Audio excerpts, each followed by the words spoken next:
Everyone, and welcome. This is Seek Sustainable Japan. I'm JJ Walsh, your host here in Hiroshima, Japan. And today I have the pleasure once again of talking with Nathan Jishin Michon, who is based in Kyoto. Thanks so much for joining, Nathan. Thank you for having me. Now, the first time you joined, we talked a little bit about your research and your amazing book talking about crisis care and Buddhism. You've been studying and practicing Buddhism for quite a few years in Japan, isn't that right? Um, yeah, I guess total around 20 years, but um, my first time staying in a Japanese monastery was probably back in 2002, I think. So Wow, quite a long time. And been a bit of today, I'm so glad you could join today because at the end of the year, like we're at now, a lot of people are visiting shrines and temples in Japan. And yes, you're going to tell us a little bit about things to look for and even give us a little bit of meditation practice, maybe, yeah, to help us connect more with these ideas. So I'm so happy to have you on. Thank you so much. thank you. Now, in terms of a deeper experience, Kyoto is one of the top destinations, of course, for many international and domestic travelers. And they visit the most famous temples and shrines. And as you've been guiding as well, you're trying to give people a deeper, more meaningful experience. And we had the chance to travel together to Miyajima and go Yes, to amazing Daishoin temple. So I'm sure a lot of the things you're going to be talking about today can be applied to any temple or shrine visit around Japan. There's probably a lot of similarities with things yeah. that you'll explain, right? Many similarities. Not everything is everywhere, but Well, let's dive right in. You've sent me some beautiful photos. Let's start with these Buddha's feet. yeah. Speaking of not everything being everywhere, you won't find these everywhere, but um, they are sometimes like off in some corner or some particular spot of a temple. Um, for example, like Kiyomizu-dera, one of popular, the most popular, most visited temple of Kyoto. They're a little off us on a side. You have to kind of peek around and look, but there are these big Buddha's feet right there. And they are representation of Buddha's feet. And this actually is like one of the longest um, symbols of Buddhism in Buddhist history, dating back to some of the earliest days in India. Um, and so back then, it was actually very uncommon. There weren't Buddha statues. And so Buddha was only represented by certain symbols, and the feet were one of the most common ones. And so it kind of carried over to today as well. But these images of 2 feet often represent the Buddha himself and his teachings. In Daishoin, in the main temple, they have Buddha's feet in different areas, but one of the interesting ones is they have with incense underneath.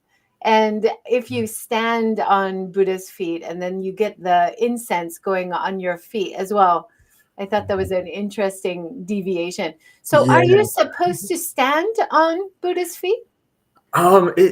It depends, and some of the variations they're set up in that way. Otherwise, they can also be on a platform or kind of vertical, so you're looking at them. So there's a lot of little variations from temple to temple. I noticed that when Japanese people were standing on the ones at Daishoin, and there is a sutra or a chant that they're supposed to be reading as they're standing there. It was missed by me and other people who couldn't read it. But is that common to stand in certain places and to do a chant or recite a sutra? Is that right? Yeah, especially, well, like in Japan, typically the more Shingon temples or Tendai, um, there's many, many different types of Buddhism, not just in Japan, but of course the world. And in Japan, we could probably narrow them down to especially three different forms.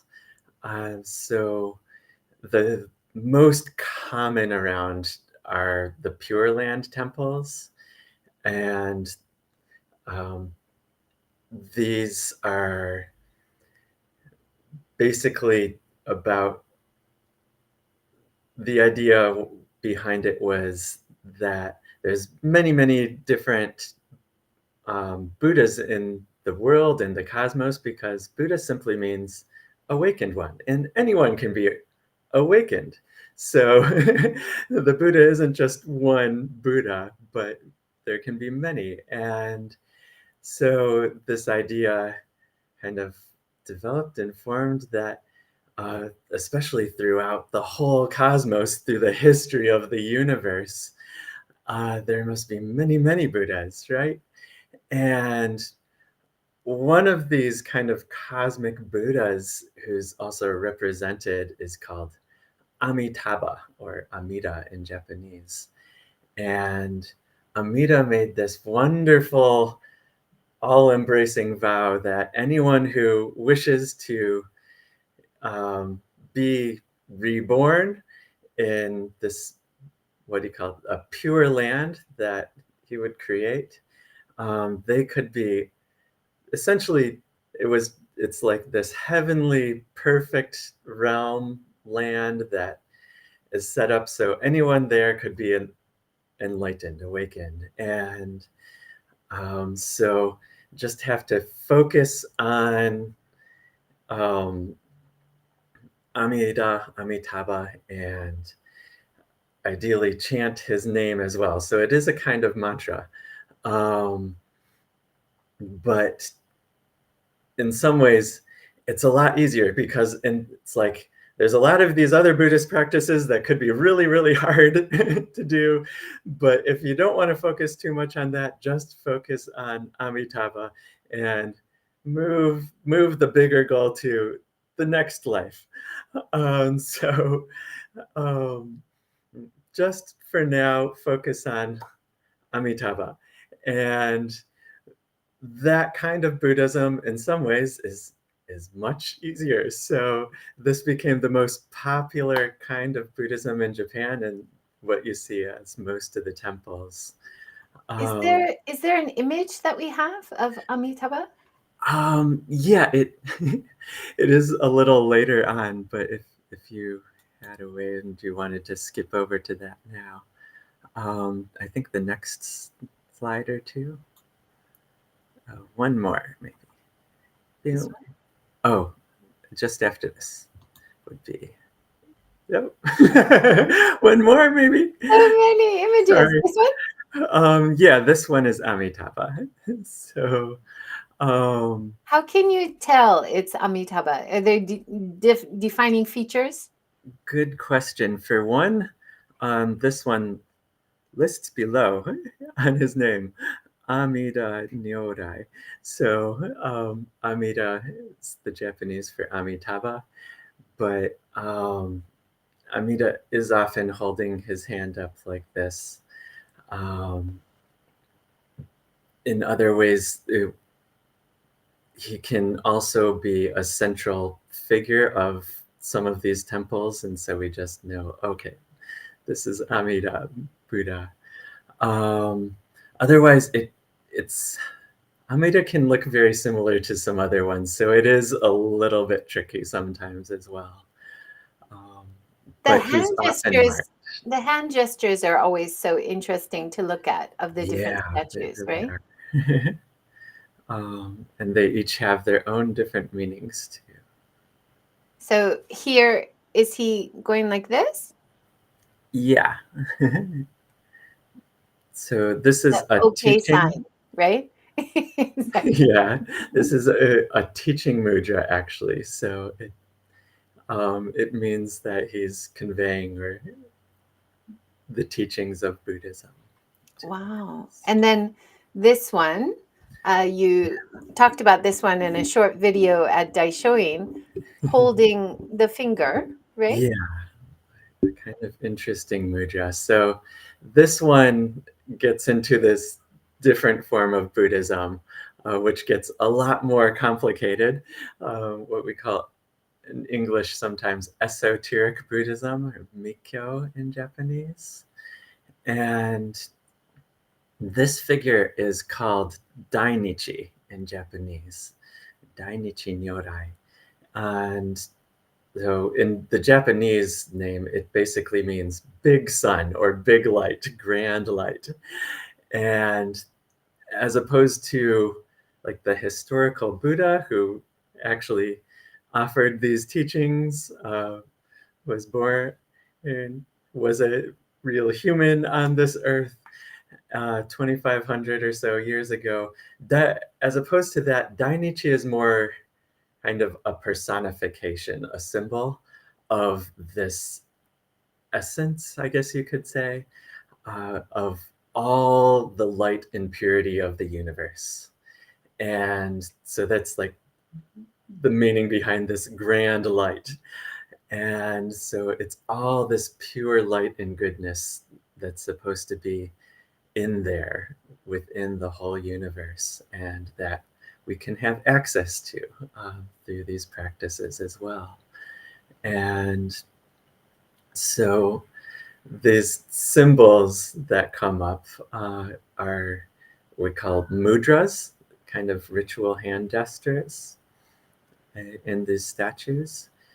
And I think I described a little bit in that video, but just in basic summary, there's mudras, which are these hand gestures, mantras, the voice, and visualizations as well, which are in the practice supposed to represent a purification of body, speech, and mind simultaneously.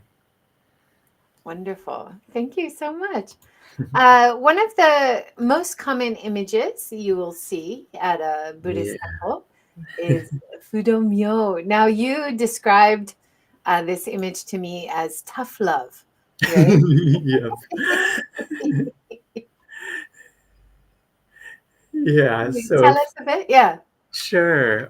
So Fudo, I, I love the figure in some ways because it, it is, at first it can be so vicious looking, even fierce looking, and yet the meanings behind Fudo are in some ways so good and so kind as well.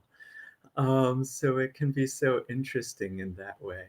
Like you say, it's almost like this tough love. And whereas Dainichi and these other friendly Buddhas are that warm, kind of gracious love, uh, Dainichi or Fudo instead is more this like, "Oh, that kid, your little kid is about to stick a fork in an electric socket or run out into the street chasing a ball, and you have to yell, stop!" And that is still very much a type of deep, embracing love, but it is much more fierce. And so it can also represent like these, if you have a bad habit going on or something like that, and you need to kind of force that out of you, it's that kind of love and care where it's like you see all this fire around Fudo all the time, and this fire is burning away those unhealthy habits or actions.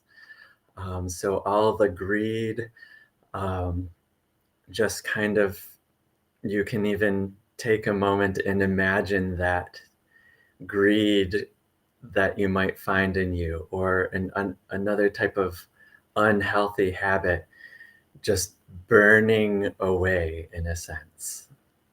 Wow. Um, And his sword and lasso, what do they symbolize?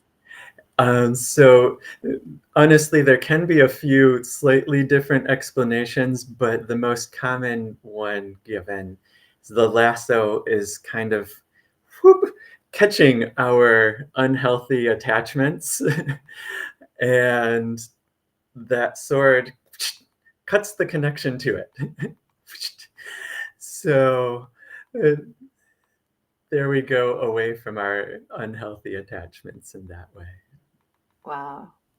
And in this room, it looks like a place to practice tracing sutras. Is that right? Yes, which is another really common thing you can see in temples.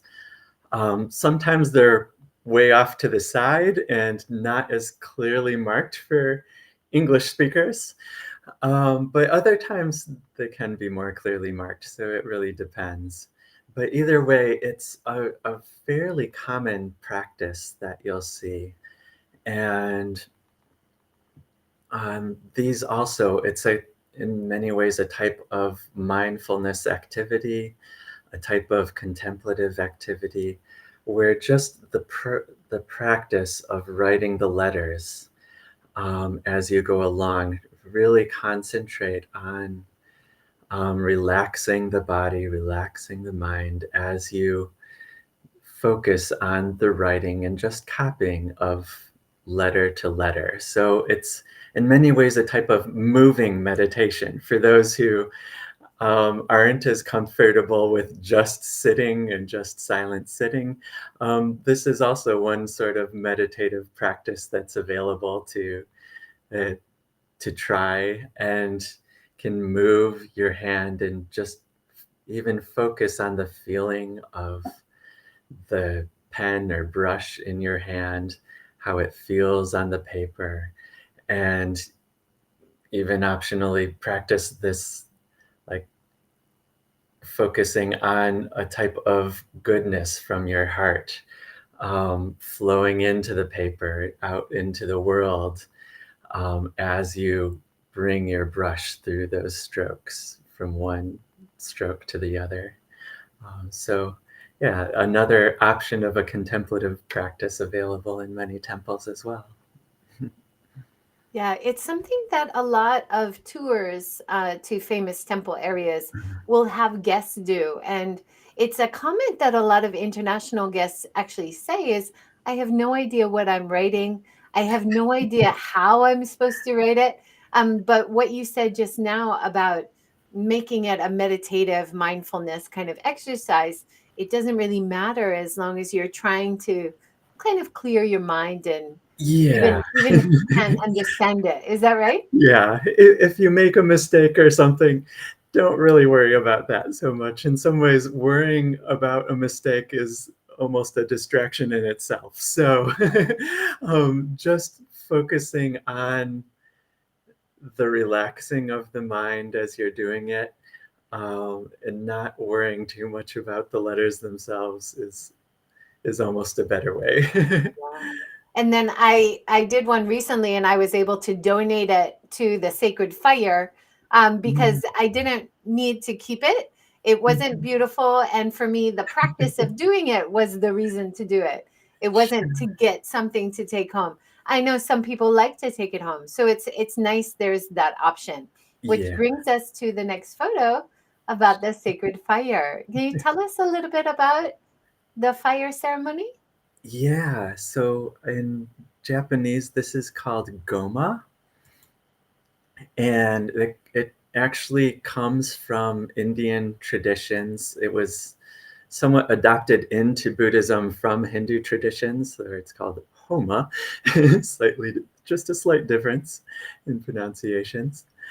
Um, but in esoteric Japanese traditions, this is very much related to the Fudo type images we just talked about, where the fire is representative of this burning away of unhealthy attachments and greeds, and also unhealthy aversions as well, such as anger, frustrations. And so all of this, in a sense, is being burned away through the contemplation with the flames.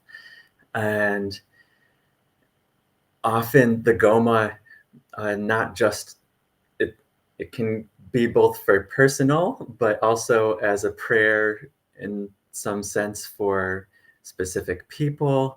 But also, it often stretches out into carrying these themes out into the world. So, in some ways, some people summarize it in a nutshell as a prayer for world peace, because if you are visualizing and imagining praying for the the burning away, the erasure of all the world's greed and anger and even ignorance, um, what a wonderful world it would be. So, again, in some ways, this is ultimately basically a prayer of meditation on world peace, but just a bit of a complex ritual form and visualization, contemplation of doing it. And And it's really beautiful to see, yeah, um, the when fire, right? doing it with the fire can be really, really powerful in some ways as well. And people often they'll write their name or their wish, and the monk will say it as they're doing the ceremony Yeah, and say their wish as they're burning it. Is that right? yeah. So they'll often even pass it directly through those flames as they're focusing on that specific prayer or wish of the people. And then it sometimes changes fragrance as well.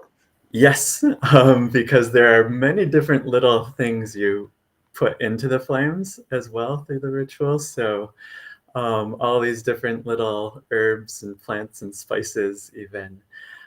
So it can have a number of different fragrances if you're up close to those flames. Yeah, beautiful. I really like being seeing the fire ceremony, and I think at the end of the year, or certain times of year, it's a time when people can go and see the fire ceremony, or if you stay over in a temple, you can, right? Yeah, especially some places like Koyasan. There are a few temples there that do fire ceremonies on a daily basis regularly, either every morning or every afternoon. And even some places do it at least fairly regularly in Shingon temples around Kyoto or up in Mount Hiei. So you can find them a number of places around Japan. Now let's look at some of the images you sent looking outside. Are these places Sure. in Kyoto? So beautiful. Yeah, this is Arashi no Nembutsuji. So it's in the Arashiyama area in northwest Kyoto. And these are actually, it's it is a beautiful little temple, somewhat out of the way, um, but it has some really spectacular little sights to see going through it. And this is a collection. These were actually found more in the bamboo forest that's just nearby. It's not the famous bamboo forest in Arashiyama, but there's technically bamboo forests everywhere around Japan. So, not just the famous one. And this little temple has its own, and they ended up bringing all of these old gravestones out and collecting them into an area. And all of these actually have special meaning to them as well. And so you can see the different shapes there. And it's made up of essentially 5 different parts. If you look closely, there's a square on bottom, and then a sphere, And yes, here's a closer, a more clear image of that shape. And then it's this kind of funky shape in the middle. Um, Another somewhat funky shape, second from top. Often it's represented as a half sphere as well. There you go, another image of it. And then this somewhat pointed image at the very top. And so these are representations also of what's called the 5 elements. And so on the bottom is earth, and then that sphere is water, and then we have fire, earth, and space. Uh, Technically, all around the whole thing is a hidden 6th element of consciousness. But we can also see these represented in like the earlier image you showed of the mudras. So each finger can represent a different element: um, earth, water, fire, air, and space.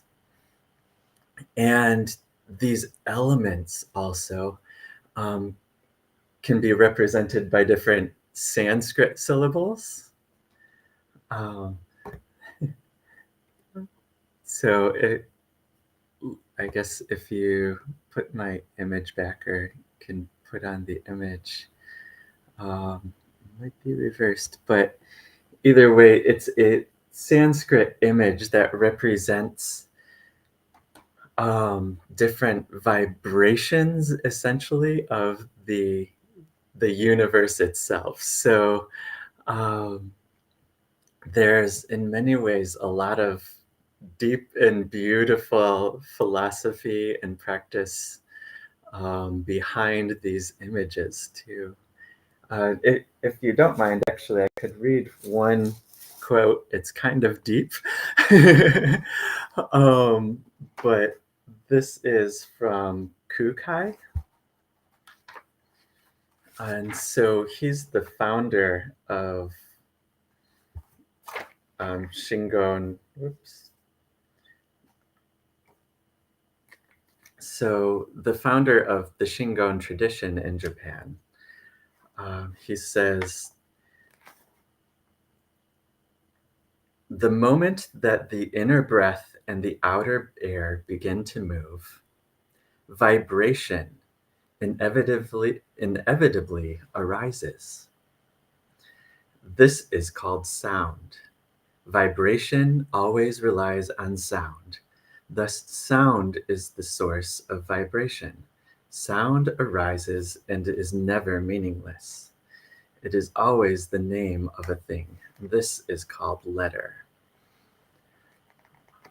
When the 4 great elements come into contact, vibration necessarily results. This is called sound. The 5 musical notes of the pentatonic scale, the 8 instrumental sounds, the 7 Sanskrit grammatical cases, the 8 Sanskrit cases endings are all dependent on sound. For sound to name things, letters must be relied upon. Letters arise from and have their source in the 6 sense objects. So again, a lot of symbolism within a quote like this, but we can sort of see the connections that he creates and describes between these teachings of the elements and these Sanskrit symbols, and how it's essentially all coming down to these vibrations and sound that are part of these Buddhist practices behind that imagery. And so when Buddhists are chanting these mantras, all of these different sounds and syllables, in a sense, have different meaning to it. And that vibration, if you take a moment, for example, and just breathe for a little bit, and that most basic syllable that you just put up was the Sanskrit syllable ah. And so you can either just chant and feel this syllable ah inside you. For example, saying ah,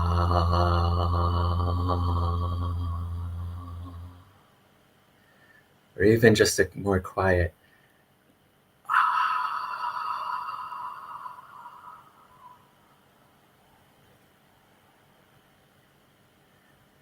just taking a deep breath in.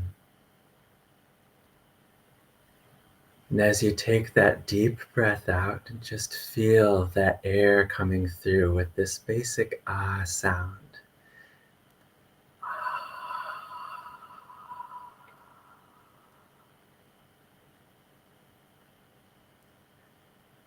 If you try it a couple times, you can just feel, imagine all the good energy coming into you with an in-breath. Then completely relaxing your body with the out-breath. Imagining all that good energy you feel and imagine also going out into the world with that out-breath.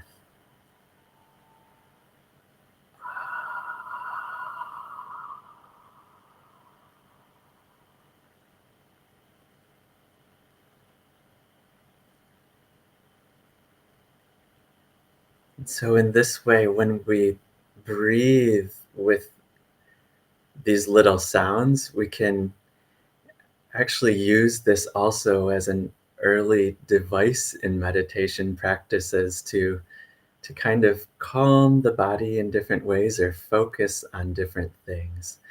And these different vibrations that we feel through chanting a syllable or a basic sound like that, they each carry different meanings to them.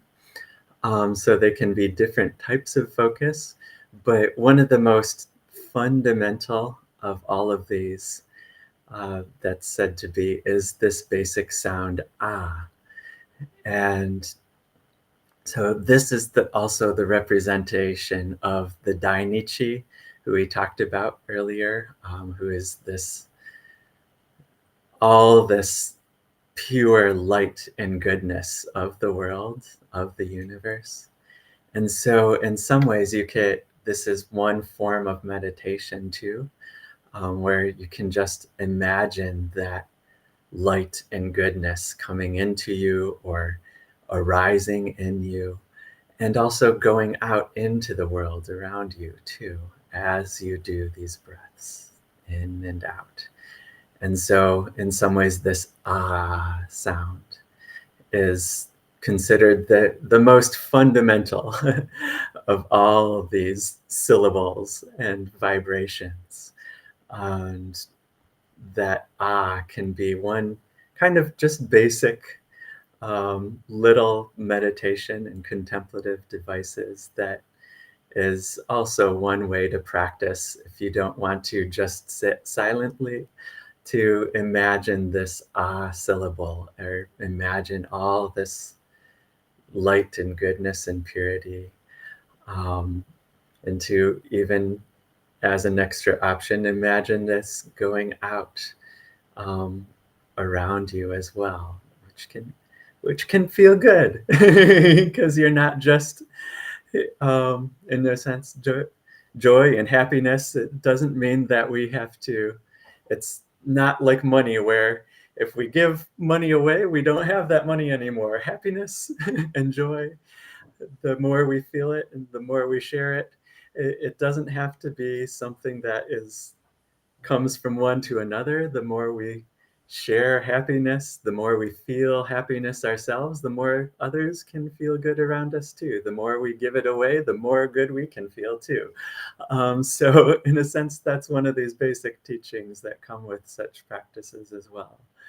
I Um, love that. I love that idea of your heart can grow. That you have infinite aptitude or infinite room for goodness and yeah, breathing in goodness for yourself, but breathing out. It's what you put out in the world can also be good for the world, for other people. No, Yeah. fabulous.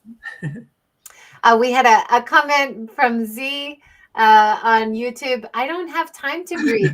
But Oh, isn't no. isn't that the reason that people are drawn to visiting temples and practicing? I hope you can find some time to breathe, Z. That's very typical of many of us in our busy, busy lives, right? Yeah. But in some sense, it's one of those things that is the most natural. Uh, of course, whether we're conscious of it or not, we have to be breathing every moment of every day in order to stay alive. That's right. So, So doing it right and doing it with a deeper meaning. I love that yeah. idea. Now, so many things that you see in temples do have these symbols on them. And you gave Yes. us an example how just one of them is the sound of breathing. Um, that's something also to take in as you're walking around a beautiful temple, right? Yeah. So there is so much deep meaning in all of these symbols. Like you showed, I just basically explained one of those Sanskrit syllables at the top, at the bottom of that statue. But in this image of the mandalas you just put up too, there's we can find these images in a lot of temples as well, especially Shingon and Tendai temples in Japan. And each one of these figures, in some other representations of these mandalas, each one of these figures can also be represented by a Sanskrit syllable, and in a sense, a different vibration. Um, but also, each one of these figures, each one of these different Buddhas, Bodhisattvas, can represent a different type of trait or thing to be cultivated. And so, for example, one of these halls is called the Canon Hall in those mandalas, and there's like 21 different forms of compassion. So it, it's in some ways a teaching that we can cultivate not just compassion itself, but compassion in different types of scenarios, in different types of situations, and that different types of compassion might be more appropriate in different situations as well. And so, kanon in Japanese, some English speakers are more familiar with the Chinese pronunciation guanyin, um, but this is considered the embodiment of compassion. And so there's many representations of kanon throughout temples. Sometimes you can see ones with many, many different arms. So this is called the Senju Kanon in Japanese, or the thousand-armed, thousand-hand kanon. And so this one often can have many heads and many eyes too, because there's many, many different kinds of needs, many kinds of suffering in the world, right? And so it's a representation of seeing all these different forms, raising our awareness to see many different types of suffering in the world. And then we can't help every person the same way, right?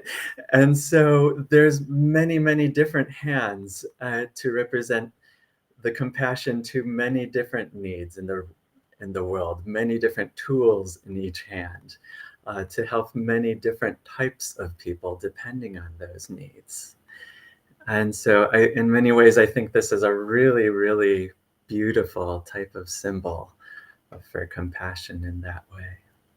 Absolutely. And the idea that one solution does not fit everyone is an Yeah, ancient understanding that we need lots of solutions for lots of different problems and lots of different people. It's so interesting. yeah. Gorgeous. Now let's continue our journey outside a little bit. You have so many beautiful images of stairs. Yeah. This is one temple in eastern Kyoto. I It's not not one of the more famous ones, but I really enjoy it. And this is just it, as far as stairways go, they're of course usually straight, and this is just one of the more unique rounded staircases along the Philosopher's Path, which is a rather famous walking area in eastern Kyoto. And um, yeah, as you go along, there's so many temples and places, and each with their own unique features in different ways. So um, yeah, I enjoy just also taking people along and noticing some of these different little Well, special. all the beautiful architecture of the temple buildings and structures themselves is always appealing to people as we visit. So, to point out how all the buildings are fitted together without nails and can be taken apart and moved to other Yeah, places, which did happen over history, right? yeah, Gorgeous.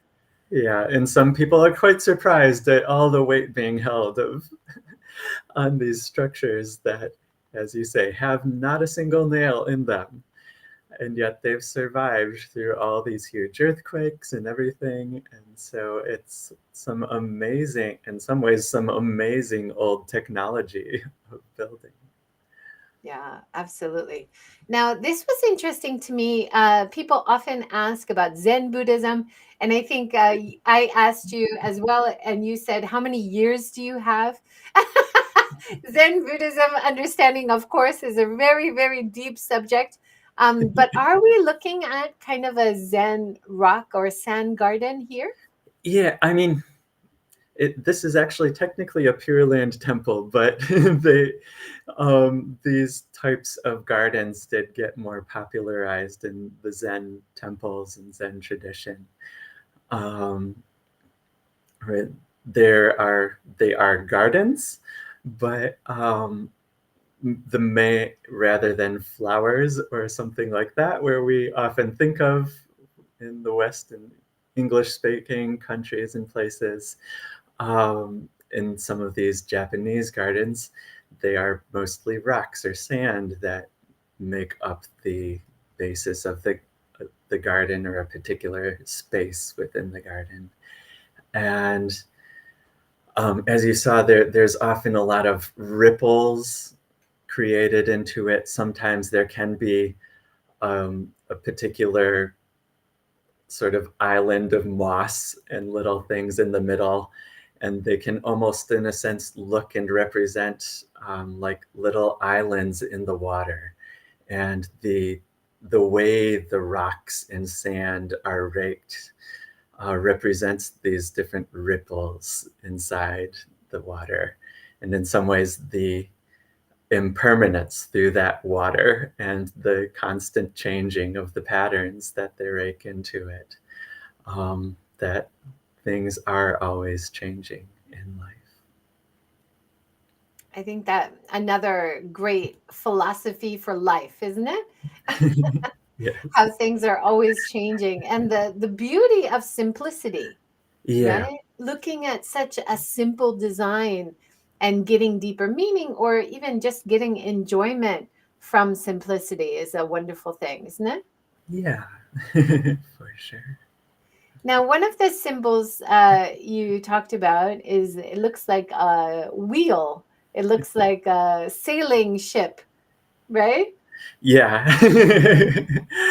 um, so we, instead of flipping these around on a ship, we often see these in imagery of temples. And this is actually one of the most famous teachings in Buddhism, called the Eightfold Path. So If we usually count around these spokes in that kind of image, there's 8 of them there.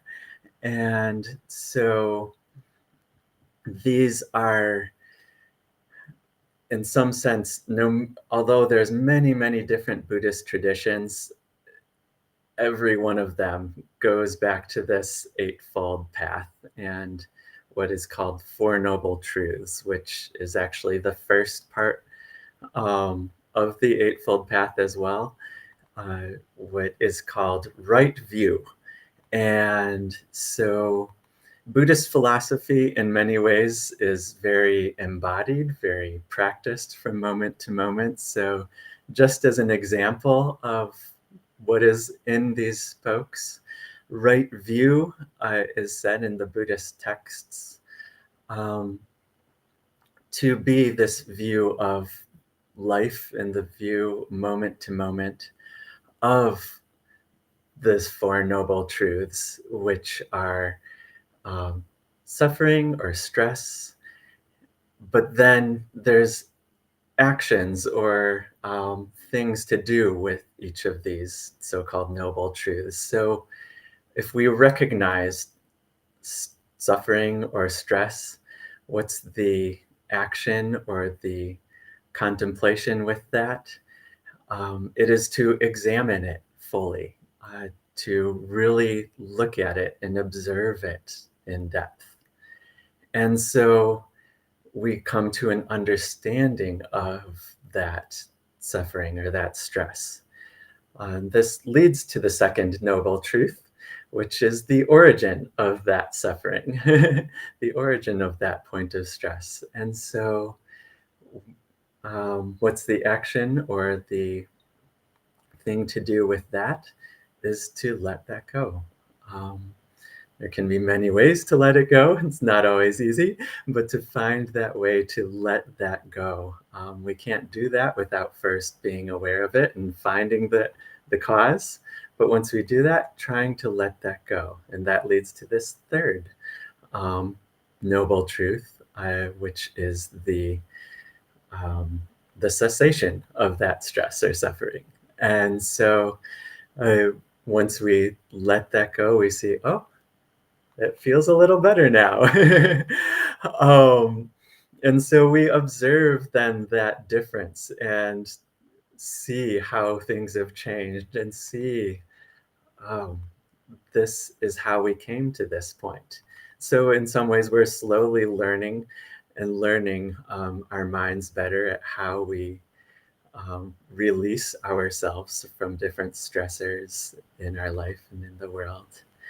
And then we go back to this eightfold path, which includes other daily habits of things like right action and right, right speech in the world, right thought, right livelihood, right effort, right mindfulness, right concentration. And so in many ways, it's kind of like creating a positive feedback loop as we turn this wheel more and more in our daily life from moment to moment, because the more that we go through this process of seeing, oh, okay, this is a point of stress, but if we can actually face it in and be aware of it and look at it, understand it, then that's when we are able to let that go and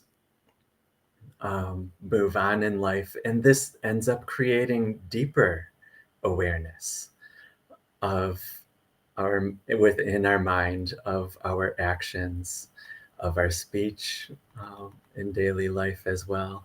And so even when sitting in practice, if you try this in a meditative practice as well, for example, something as simple as taking some deep breaths and realizing, oh, now that I'm coming to a deeper awareness of my body, I have a little bit of a pain in my back. I examine it more. With the first step leading to the second. Oh, and I see the source. That's because my posture isn't so great right now. Okay, well, let me fix that a little. And then I see, oh, it feels a lot better. this this this stress, this little physical stress that created some mental tension as well. Now it's gone. And so then I can focus better on these other aspects. So that just even moment to moment like that, even with subtle things, realizing if you're focusing on the breath too, at what points does breathing deeper, maybe, or breathing more shallow, or breathing longer or shorter? We can just see what effects those have from moment to moment. Even if you're, whether you're trying to sit in silent meditation, or just breathing while doing something like washing the dishes or sweeping the floor, cleaning the floor. All of these can be little moments of practice where we look inside ourselves and see, oh, just breathing this different way helps me relax a little more deeply. And the more we go through this process, seeing, oh, yes, this is a, a little point of stress and suffering, whether physically or mentally in the day, and looking at the cause of that and trying to release that, then our focus becomes deeper. And so we become aware of more. And then we're able to face and deal with more because we're aware of it. And so, again, it's like a positive feedback loop that can continue and continue in deeper and better ways as we grow in our awareness of what's going on in our mind. And then, then we are able to face that and let it go. So, yeah, this is just one little deeper aspect of the contemplations that are available within this, all of this symbolism that you can see. Yeah, it's wonderful. And so, this idea of contemplation and how you think of yourself, even your breathing, how you're feeling, um, I think we lose sight of it in our busy lives, right? Yeah. I also love seeing the middle symbol, which you often see at the end of roof tiles in temples and Yeah. even houses in Japan, right? Is that Yeah. the concept of balance? Like the Um, yin yang it, three? it can have many different meanings in some ways. So these three, depending on the school of Buddhism in some ways. So for example, it can be in some places described as these three practices I mentioned earlier of um, voice, uh, of essentially body, voice, and mind. So purifying ourselves physically, vocally, and mentally all at once. Um, but three can also be something like Buddha, Dharma, and Sangha, which even in itself, you might see many people going into a temple and bowing three times. That's often also this Buddha, Dharma, and Sangha. But there's these internal meanings to that as well. So it can be the Buddha is the awakening and the potential for awakening within ourselves. And so, again, Buddha, it just simply means awakened one. So anyone can be awakened. And so it's that potential for awakening within ourselves and anyone. Dharma is that the teachings for that.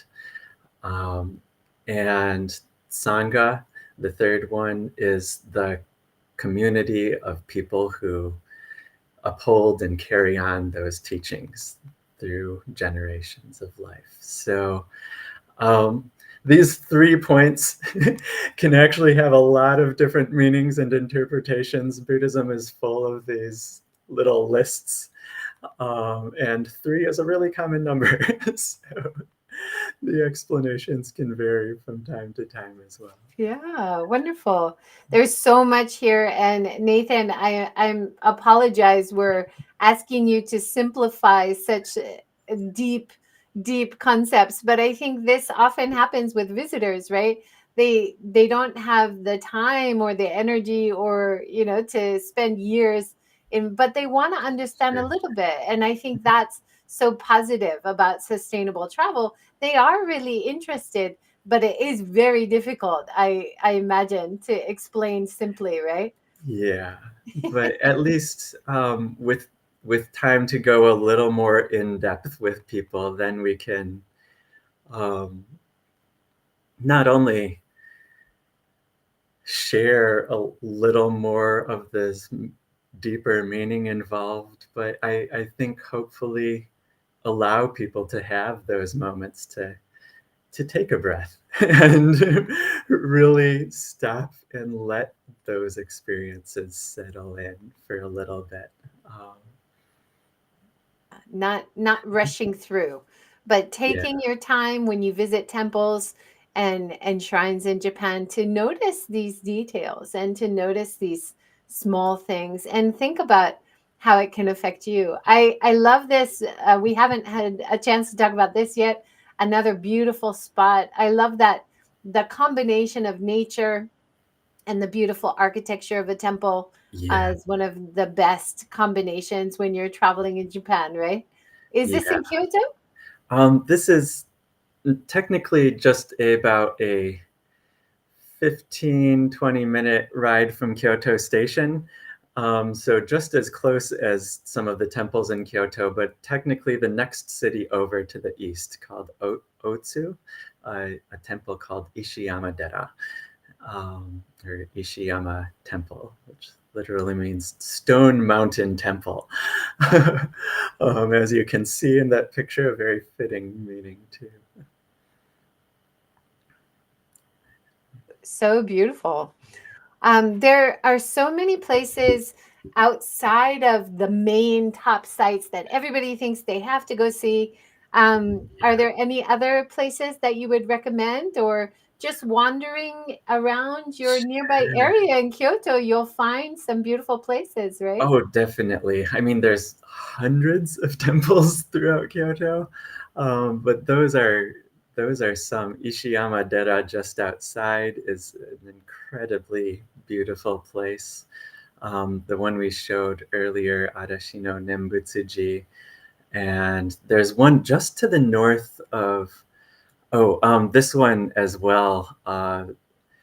It, sorry, Ninnaji. Um, Ninnaji is just kind of in the around the north, bordering the northern mountains of Kyoto, and it's Ninnaji is another UNESCO World Heritage Site itself, but not one that quite as many people go to. But just behind it is this long, beautiful hiking path in the mountains that's actually representative of a famous pilgrimage in Japan, the 88 Temple Pilgrimage in Shikoku. And so there's 88 stops along the way of this little hike that you can do instead of like a couple months, like the one in Shikoku may take. This one you can do in a day or a couple hours, and it's still a beautiful hike up through the mountains near this temple, with all these little stops along the way. And so you can either do that as a relaxing, beautiful hike itself, or with the different contemplations and prayers or mantras along the way. So you can do it in a number of different styles depending on your feelings and interests. But either way, it's a little beautiful hike that not many people know about. Yeah, that's wonderful. Like you mentioned with Shikoku and the 88 temples, a lot of people spend months doing that. Yeah. But there are even some rooms, like in Daishoin, where they have the 88 temples in one room with the sand from underneath each temple represented there. Mhm. This beautiful hike you mentioned in Kyoto, you'll often see references to those as a way, kind of something you want to do before you die, right? One of your bucket Yeah, list things. yeah, for sure. Well, thank you so much, Nathan. We have run out of time. It is an hour. I'm sure we would love to have you back and talking about more places and more ideas and concepts to consider as you visit beautiful shrines and temples in Japan. I wish you the best and the end of year and a wonderful 2024. Thank you so much, Nathan, for joining. Thank you very much too. It's always wonderful to see and talk with you. And I think your Best wishes. concepts of mindfulness and how to not only experience these temples but how to even breathe. These are concepts you Mm. can do wherever you are around the world as we're finishing one year and starting another, right? Yeah, in some ways, the breath is a little microcosm of that. So we take that breath and have that moment transition into the new, the new breath itself. So And how very soon, you Happy New Year, Happy Happy New New Year, Breath. yeah. And so as we're turning into a new year, take in that good energy to yourself, but also give out the good energy to others. I love that concept. Happy New Year, Happy New Breath. Yes, I love it. Thanks so much, everyone, for joining. Wonderful questions and comments today again. And we'll see you next year. Take care, everyone. Take care, best wishes. Thank you.